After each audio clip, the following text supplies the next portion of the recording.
It's not being hear Candice's voice on the other end. What? Thank you for calling AT&T. Like, what? 1-800-CLEO. You know they're making a Cleo movie. Yeah. Who's supposed to play her? I just saw that somewhere the other day. I should have played Cleo. Who was supposed to play Miss Cleo? I just seen I don't it. know, but we could talk about it if you find it real quick.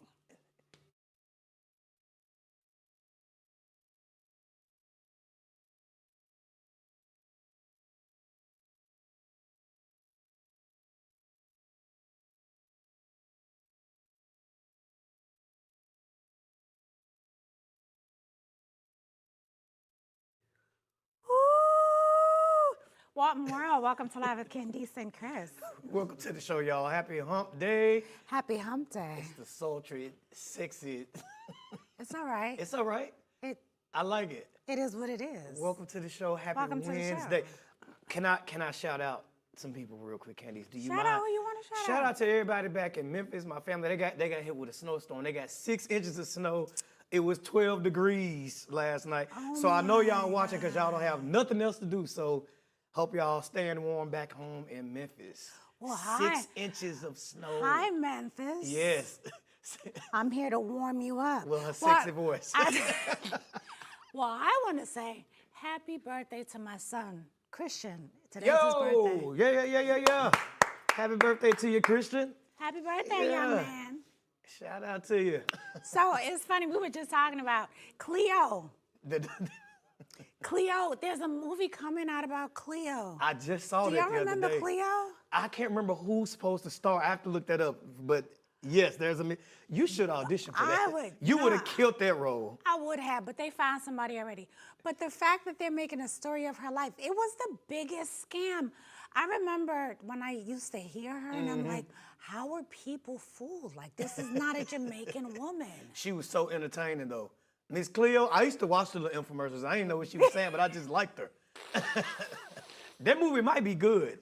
I would be interested in watching it because, you know, she went through a lot. Like, her life story has a lot of pieces to it. I know she made a lot of money off them psychic readings. Yeah. Whatever she was doing, people was believing it. Psychic readings.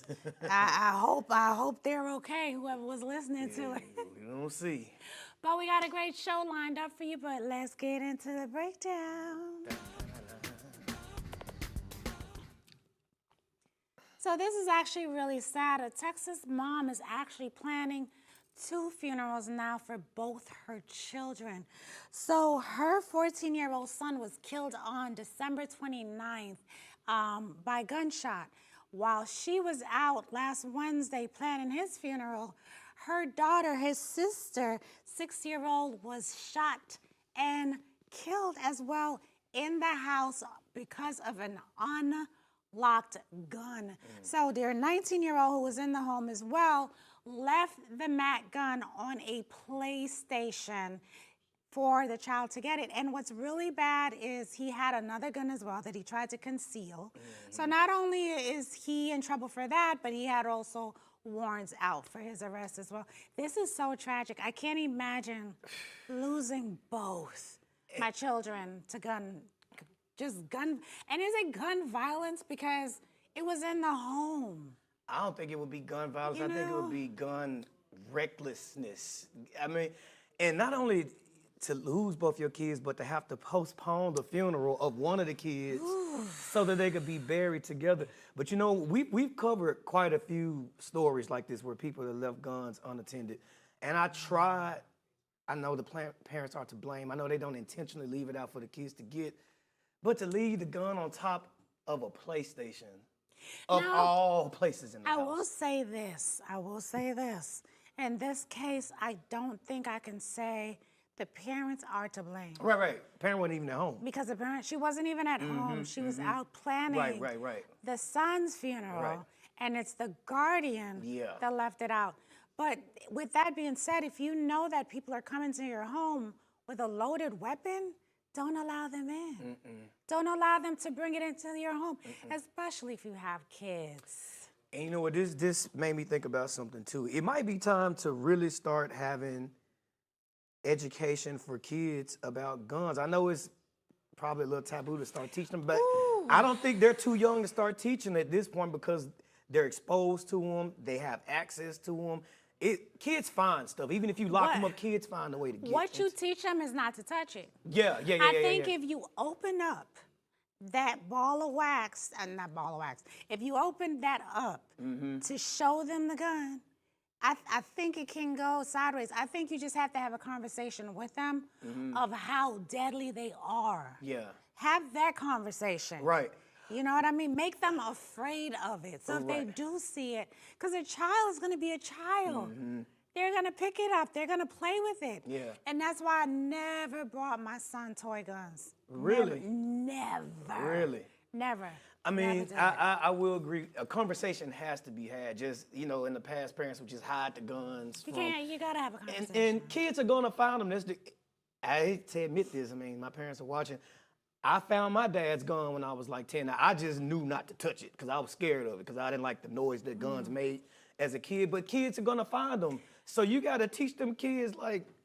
You just told on your whole daddy. Dad, I'm so sorry. I'm so sorry, I'm Dad. sorry, Dad, I found it, but I didn't touch it. So, I'm sorry, Dad. Parents, you can never be too careful when it comes to that. You can't. You got to be careful. Yeah. And speaking of being careful, some people should have been careful in Africa. So a pastor will be charged with the murders of 429 people. That's right. We're talking about Pastor Paul McKenzie from Malindi, Coastal Kenya. Now, he, along with 36 other suspects, will face multiple charges, including manslaughter, radicalization, assault causing grievous bodily harm, and engaging in organized criminal activity. So apparently this pastor told people that they would need to starve themselves enough to die in order to meet Jesus. But some of the bodies have been shown to have died from strangulation and suffocation. So this is, ooh. Here's what I don't understand. The pastor was arrested last year, April of last year. Yep. Okay? He was held. They didn't charge him at that time, which is absolutely ridiculous because at that time, they found 400 bodies. So he definitely should have been held and prosecuted, but he wasn't. A few days later of him being in jail, they also found that he was acquitted of the charges for using radical preaching to Christians against Hindus, Buddhists, and Muslims. So he has a history of this. This didn't happen overnight. Kenya knew this was happening. This happened in Kenya. You knew that this was going on. You knew this pastor was doing these things. Why would you wait till over 429 people are dead? Are dead in an acre of over 800 acres that police had to scavenge through to find bodies? Why? And the craziest part is they had to shut, so he moved this church, the church where the 429 people were killed. That church was in a forest. But his original church got shut down in 2019 because he was preaching to kids that they shouldn't go to school. So if he got his church shut down for that, why would anybody follow him enough to want to starve themselves to death? But that's the dangerous thing about religion because it preys on vulnerable. Most people, adults turn to God that haven't gone before, they're usually in a vulnerable place. They're usually seeking some type of, and pastors, if they don't have good intentions, that's an easy person to manipulate. So I feel bad for the victims. But you know what? There's a special place in hell for those pastors. So they will never get away with it. Yeah. But we got to move on. So cops in New York City need your help. In New York, we know that you're watching this. So apparently there's a madman going around the subway station and he's just stabbing people. So, and they're unprovoked. He has no alliance with them at all. So this is him that you can see in the bomber jacket. He walks into a cleaning company of dry cleaners, and he just walks out because he was just wandering the neighborhood. He actually stabs a woman on 34th Street in her torso. She survived the stabbing. Then he went down to 158th Street, stabbed another person. Here's the thing that New York, I need you to be careful because, I'm a New Yorker. I'm scared of New York. So what he's doing is he's traveling the Queens subway line because he went from Queens to Bushwick. Okay. That means he's on the train. you don't need money to get on the train. I think they need to look at the train stations and see how he's traveling back and forth, because he went into Bushwick also and he started stabbing people in Brooklyn. This is crazy. And shout out to New York. I'm scared of New York. I told you, Ken, I'm scared of New York City. It's just it's a different type of. You gotta know how to maneuver New York City. New York City is not something you play with. You don't go play in New York City. It is not the place to play. Okay? I found that out very quickly. It is not a playing ground. Nuh-uh. You gotta be careful. Yeah. But I Very will say, careful. thankfully, nobody has died as a result of the stabbings. But people don't realize when stuff like this happens, it makes it dangerous for everybody, because the description they have right now is a black man, whatever height he is, in a hoodie. Police can use that and racial profile anybody. So now it's making us easier targets. I can't even say that this is mental health. This is just flat out evil. It's just like, it's no way to, you know what I mean? It has to be evil. You think it's mental health that would make somebody run around and stab her? It's not a sane person that would run around and stab people. Something gotta be wrong. I don't think that's a mental health. I think that's a evil spirit. Absolutely. Yeah. Absolutely. Ooh, you're not trying to use mental health this year. You know, I'm quick to just ride that mental health train. I'm quick to say, y'all, it's mental health. But nah, some of these folks just, I'm just thankful nobody died. You know what? And like I said, the sad thing about it is he's traveling the subway. So he's going from Queens, then he's going to Brooklyn. But here's the thing, he's going from Flushing, Queens into Bushwick. You have to take 2 trains. That's not one subway train. So he is on the train, but he looks like everybody else that wanders the train. So, you got to be careful on the subway. You got to be careful outside. Make sure that you watch your surroundings. I can't say it enough. You got to be careful. I just wonder how they're going to You catch need to go him. to New York with me. If you go... I'm scared of New York. Last time I went to New York, I got lost in Manhattan walking down the street with my suitcase. Like, somebody tell me how to get to 110th Oh, you a target. You look like a That's target. what I'm saying. You I look need like to a target. You might need to go with me next You time. look like an old target with the I'm suitcase. screaming tourist. You screaming, rob me, please. Please rob me and put my please. suitcase in my Please country rob me. accent. Woo! We coming for you. But guys, don't go anywhere. We have so much more coming up. Oh, we gonna talk about Diddy. Man. Oh, it's not looking good. But guys, we'll be right back after this.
Welcome back to the show. You're just in time for what's trending. So check this out. A woman let me correct myself, a black woman had to be hospitalized after eating cooked mice. Take a look at this clip, y'all. I don't know, but my neck is breaking out, y'all. Like, I don't know what this is. So, I'm going to the hospital. So I wouldn't advise anybody else to eat mice, you know, because I'm in pain. And I didn't show all the skin and stuff like that because I didn't want to get my page blocked. Because, you know, people fight for animals, rodents, everything, and are very... You know, sometimes, you know, in life, times get a little hard. Groceries is high. But I don't think time's gonna ever get so hard that I'm gonna look at a rat and say, let me throw a little lemon pepper on that, it might slap. I got so many questions. First of all, we didn't even get to the part of the video where she said she skinned it. So I want to know, how did she catch the rat? Did she fillet it? Did she make little rat McNuggets? I have so many candies. Listen, what the hell is our tooth? The tooth? What? Little Krishan. It's the Where tooth the for other me. side of the teeth? She eats it with the rat. She swallowed it with the rat. And you can see the whelps around her neck.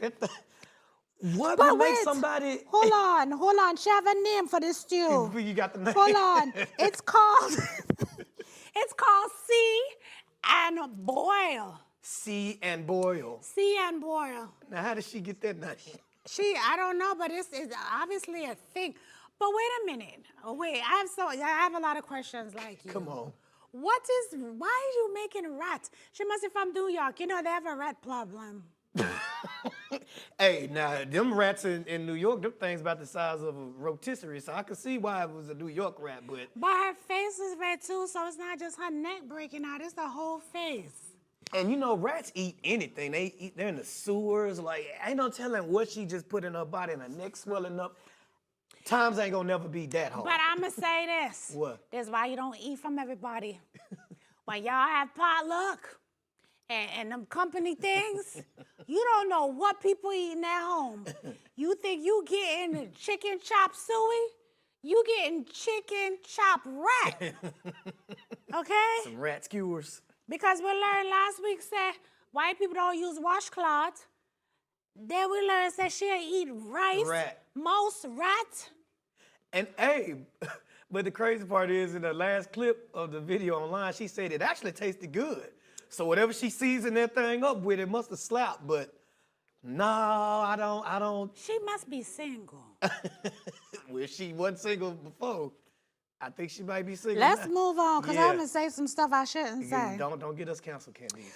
Baby, I gonna love this one.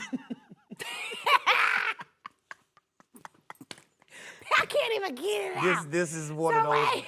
A pregnant mistress walked into the church to confront the pastor that she's been sleeping with. Now, not the pastor, but the pastor's wife. Please take a look at this video before I go any further.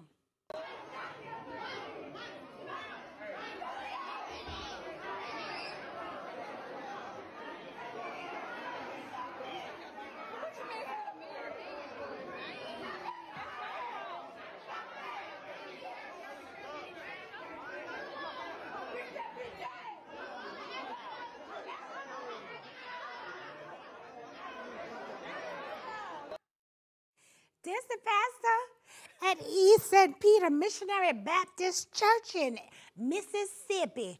Now, she walked in to confront his wife. But hold on, it gets better. Wait.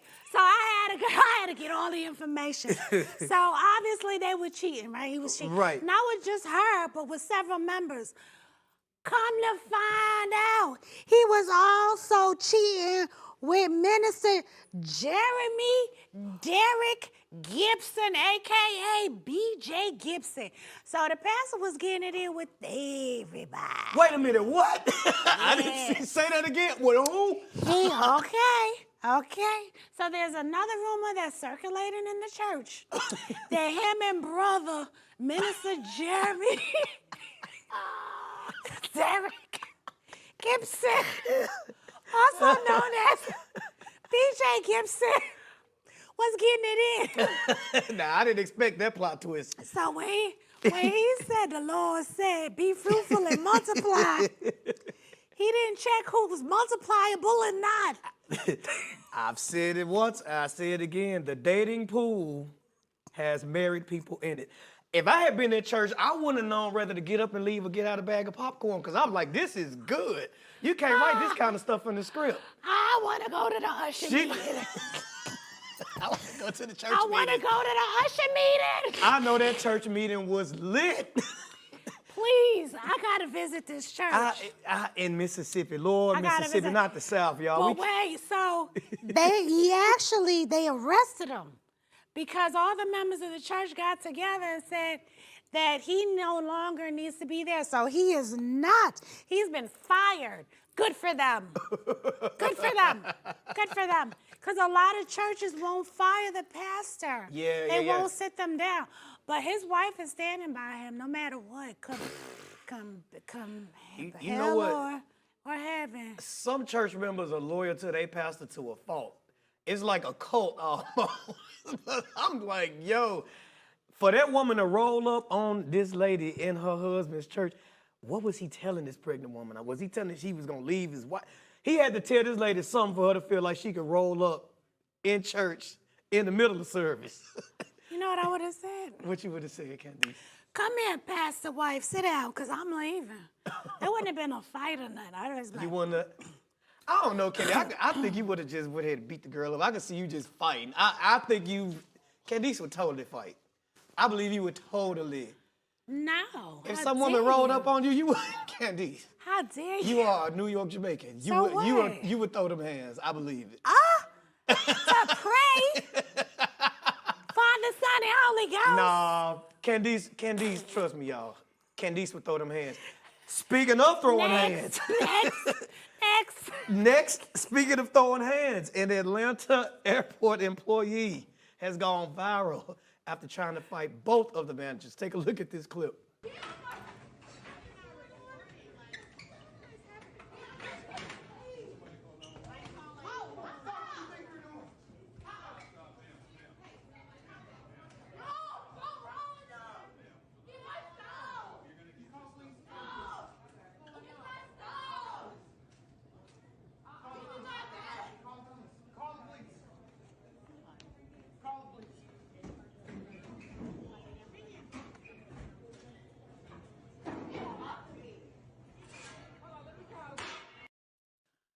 Now, that was Shakoria Ellie. Now, apparently the dispute started over 2 espresso shots, which led to Shakoria throwing hands.